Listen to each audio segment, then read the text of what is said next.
Hello बच्चों, आज हम बेलन के बारे में कुछ बेसिक जानकारी और कुछ फार्मूले देखेंगे। उनका उपयोग क्या होता है आगे की क्लास में हम देखेंगे। चलिए देखते हैं। ये है बेलन। बेलन होता क्या है, कई गोलों से मिलकर बनाया जाता है। जैसे ये गोला, फिर इसके ऊपर ऐसे कई गोले रख के बनाया जाता है।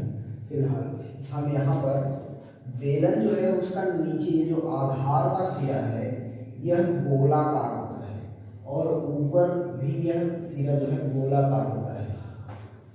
इसलिए हम मान लेते हैं कि यह बेलन जो है इसकी त्रिज्या r है तथा इसकी ये जो ऊंचाई है इसको यच मान लेते हैं। अब हम निकालते हैं बेलन का वक्र पृष्ठ। तो पहले जान लेते हैं वक्र पृष्ठ होता क्या है। वक्र पृष्ठ होता है ये जो गोला है, ये जो कॉर्नर, इसका जो किनारा पृष्ठ है, ये पृष्ठ, इसी को कहते हैं वक्र पृष्ठ। अब देखो ये वक्र पृष्ठ इतनी ऊंचाई तक है, तो वक्र पृष्ठ यानी आधार, ये जो आधार है उसका वक्र पृष्ठ 2 पाई r, और ये कितनी ऊंचाई तक है, यच ऊंचाई तक, उसमें यच का गुणा कर देंगे तो ये हो जाएगा वक्र पृष्ठ। और संपूर्ण पृष्ठ, तो संपूर्ण पृष्ठ में क्या होता है, वक्र पृष्ठ में सिर्फ हम ये वाला पार्ट लेते हैं। संपूर्ण पृष्ठ में इसके नीचे का दोनों आधार का क्षेत्रफल भी लेते हैं। तो वक्र पृष्ठ लेंगे तो ये हो जाएगा, पहले तो वक्र पृष्ठ हो जाएगा 2 पाई r h। अब उसमें ये इसके आधार का क्षेत्रफल और ये आधार का क्षेत्रफल। आधार गोलाकार है, गोले का क्षेत्रफल पाई r स्क्वायर, फिर पाई r स्क्वायर, एक नीचे एक ऊपर, तो ये हो जाएगा 2 पाई r स्क्वायर। तो 2 पाई r h प्लस 2 पाई r स्क्वायर, दोनों में जो कॉमन है कॉमन कर लेंगे, h प्लस r।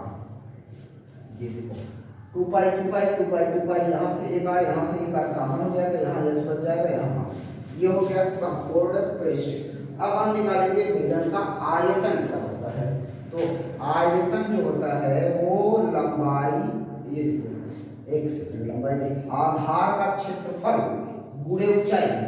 आधार का क्षेत्रफल होता है पाई r स्क्वायर इंटू h, तो ये हो जाएगा पाई r स्क्वायर इंटू h, ये हो गया आयतन। अब हम इनका यूज कहाँ करते हैं। जैसे अगर कहा जाए कि कोई एक बेलन है, उसको हमें चादर बनानी है, उसको ढकने के लिए कवर बनाना है, तो उसके लिए क्या होगा, यदि इसकी चादर बनानी होगी तो वक्र पृष्ठ यूज करेंगे। और अगर कहें कि ऊपर और नीचे पूरा पूरा ढक जाए, उसके लिए संपूर्ण पृष्ठ उपयोग करेंगे। और कहें कि कोई बेलनाकार बर्तन है जिसमें हमें कोई वस्तु, कोई जल या आयल कुछ भी उसमें रखना है, तो कितनी उसकी क्षमता होगी, कैपेसिटी निकालने के लिए आयतन का उपयोग करेंगे।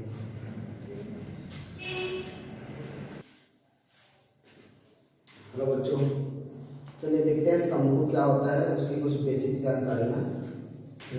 कोन के साइज की आकृति शंकु होती है, जैसे हम लोग कुल्फी बहुत खाए होंगे, तो वही शंकु होता है। इसमें होता क्या है, शंकु का जो नीचे का भाग है यह गोलाकार होता है, बाकी का सिरा तंबू जैसा, कोन के जैसा होता है। तो अब शंकु में होता क्या है, अगर आधार गोलाकार है तो गोले की त्रिज्या होगी, और ये जो इसकी ऊंचाई होती है इसको हम तिर्यक ऊंचाई यह कहते हैं, और ये इस ऊंचाई को यच मानते हैं। तो शंकु का वक्र पृष्ठ निकालते हैं।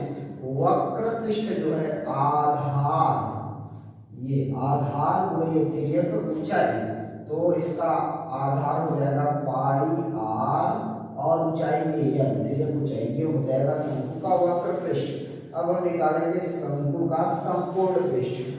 वक्र पृष्ठ में क्या करेंगे, आधार का क्षेत्रफल नहीं लेते, हम परिमाप लेते हैं एक तरह से। लेकिन जब हम संपूर्ण पृष्ठ निकालेंगे उस कंडीशन में हम ये क्षेत्रफल लेते हैं। शंकु का वक्र पृष्ठ प्लस आधार का क्षेत्रफल, तो पाई r plus pi r square, यहाँ दोनों में पाई r कॉमन है, कॉमन कर लेंगे l प्लस r, ये हो जाएगा शंकु का वक्र पृष्ठ। अब निकालते शंकु का आयतन। तो शंकु का जो आयतन होता है वो होता है 1/3 पाई r स्क्वायर एच। अब देखिए तिर्यक ऊंचाई क्या होती है। तिर्यक ऊंचाई निकालने के लिए यहाँ पर देखो एक समकोण त्रिभुज जैसी संरचना बनती है, ये यल, यही ऊंचाई निकालनी है। समकोण त्रिभुज में क्या होता है, ये भुजा कर्ण का काम करेगी, ये आधार का और ये लंब का। तो तिर्यक ऊंचाई यल जो है वह बराबर हो जाएगी, ये कर्ण का काम करेगा तो कर्ण बराबर होता है आधार का वर्ग और यच का ऊंचाई का वर्ग, तो ये आ जाएगा तिर्यक ऊंचाई। ठीक है, अब हमें ये फार्मूला देखो, ये कैपेसिटी निकालने के लिए यूज करते हैं, तिर्यक ऊंचाई निकालने के लिए, ये पूरा कवर निकालने के लिए आधार के साथ, और ये सिर्फ कवर निकाल रहा हूं बिना आधार